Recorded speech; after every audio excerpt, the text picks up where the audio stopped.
صحابہ کرام نے بتایا ہے کہ قیامت تک آنے والوں کہ جس وقت حضور کے بارے میں بات ہو جائے تو پھر یاد رکھنا ہماری سنت کے اوپر چلتے ہوئے عمل کرنا اور دیکھنا کہ سب سے افضل لوگوں نے حضور کا ادب کیا کیسے. جنگ کے اندر حضرت خالد بن ولید رضی اللہ تعالیٰ عنہ مالک بن نویرہ کو قتل کر دیتے ہیں. سنیے مالک بن نویرہ کافر نہیں ہے، مسلمان ہے، کلمہ پڑھ کے مسلمان ہوا ہے. مسلمان شخص سے قتل کرنے والا کون ہے؟ جسے سیف من سیوف اللہ کا لقب دیا جا چکا ہے. خالد بن ولید قتل کرتے ہیں. دور کس کا چل رہا ہے؟ حضرت صدیق اکبر رضی اللہ تعالیٰ عنہ، آپ کا دور خلافت ہے. ادھر خالد بن ولید مالک بن نویرہ کو قتل کرتے ہیں.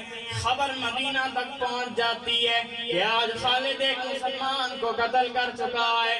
حضرت فاروق اعظم رضی اللہ تعالیٰ عنہ جس وقت پاس بیٹھتے ہیں آپ تک خبر پہنچتی ہے، فوراً جلال آ جاتا ہے. فاروق اعظم رضی اللہ تعالیٰ عنہ کو جلال لاتا ہے. خبر سنتی ہے ہوش اڑ جاتے ہیں. حضرت صدیق اکبر رضی اللہ تعالیٰ عنہ کی بارگاہ کے اندر فوراً عرض کرتے ہیں، اے صدیق وقت کے حاکم آپ ہیں، فاروق کا مشورہ یہ ہے خالد نے بہت بڑا جرم کر دیا ہے، فوراً معزول کر دیا جائے. خالد بن ولید کو عہدے سے ہٹا دیا جائے، معزول کیا جائے، جنگ سے واپس بلا لیا جائے، کمان کسی اور کے حوالے کریں. خالد بن ولید اب اس چیز کا اہل نہیں ہے. جس وقت حضرت صدیق اکبر کی بارگاہ کے اندر فاروق اعظم جیسا صحابی یہ بات کہتا ہے، سنیے جو جواب حضرت صدیق اکبر نے دیا ہے. حضرت صدیق اکبر نے فرمایا، فاروق اعظم ذرا ہوش سنبھال، جس تلوار کو میرے کریم آقا نے نیام سے باہر نکالا ہے، صدیق کون ہوتا ہے اس تلوار کو نیام کے اندر ڈالنے والا؟ کہا صدیق کے پاس کی بات نہیں کہ اب خالد بن ولید جیسے بندے کو معزول کرتا پھر. بالآخر فیصلہ ہوتا ہے، خالد بن ولید کو جنگ سے واپس بلایا جاتا ہے. مسجد نبوی کے اندر محفل لگی ہے، صدیق اکبر بیٹھے ہوئے ہیں، فاروق اعظم دروازے پہ کھڑے ہیں. ابھی تک غصہ نہیں گیا، وہی جلال کا عالم میں. ارے فاروق اعظم کو جلال تو دیکھو. جس وقت فاروق انتہائی جلال کے ساتھ مسجد نبوی کے دروازے پہ کھڑے ہیں، خالد بن ولید دروازے سے داخل ہوتے ہیں. داخل ہوتے ہی حضرت فاروق اعظم نے جس وقت دیکھا کہ خالد آ رہا ہے، غصے سے گئے، حضرت خالد بن ولید کی ٹوپی اتار لی. کمانڈر ہیں، ٹوپی اتار لی.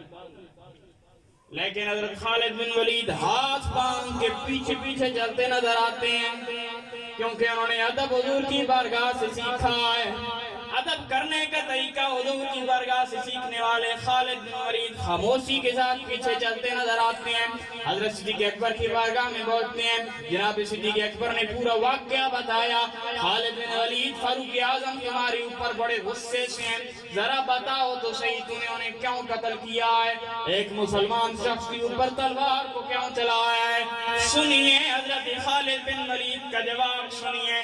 حضرت خالد بن ولید نے کہا، فاروق اعظم، مالک بن نویرہ مسلمان شخص ہے، کلمہ پڑھنے والا ہے، لیکن جنگ کے اندر میں نے مالک بن نویرہ سے صرف اتنی بات پوچھی، اے مالک تو نے کلمہ تو پڑھ لیا ہے، مجھے یہ تو بتا زکوٰۃ کیوں نہیں دیتا؟ تو حضرت خالد بن ولید نے کہا، حضور سنیے تو صحیح جو اس نے آگے سے جواب دیا.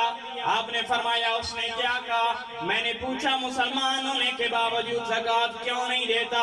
وہ کہتا ہے، انت صاحبکم قد توفی ہے، اے خالد بن ولید تیرا نبی اس دنیا سے جا چکا ہے. حضرت خالد نے فرمایا، صدیق اس وقت اس کی زبان سے انت صاحبکم کا لفظ نکلا، اتنا جلال آیا، میں نے کہا کلمہ پڑھنے کے بعد بھی نہیں سمجھ سکا ہمارے نبی کا ادب ہوتا کیا ہے. اسے اتنا علم نہیں آیا حضور کی بارگاہ کا ادب ہوتا کیا ہے. اس کی زبان سے جملہ نکلا، میں نے فوراً تلوار پھیر کے سارا لگ کر. تو جس وقت یہ بارگاہ صدیق اکبر کی بارگاہ کے اندر امت کا سب سے بڑا صوفی سامنے بیٹھا تھا اور اس وقت خالد بن ولید یہ جواب دیتے ہیں. صدیق اکبر نے یہ نہیں فرمایا، خالد سوچنا تو تھا، ایک ضمیر کی بات تھی. اس نے صاحب اللہ نہیں کہا، صاحب حکم کہا، ایک ضمیر کا مسئلہ تھا. مسلمان کے اوپر تلوار چلا دی ہے. صدیق اکبر نے مہر لگا دی، فرمایا خالد یہ بالکل ٹھیک کیا ہے، فاروق اعظم میں اتفاق کر دیں. یہ ہوتا ہے حضور کا ادب. اور پھر ہمارے بزرگوں نے صرف حضور کا ادب نہیں، حضور کی بارگاہ کا ادب بھی کر کے سکھایا ہے کہ حضور کا ادب ہوتا ہے.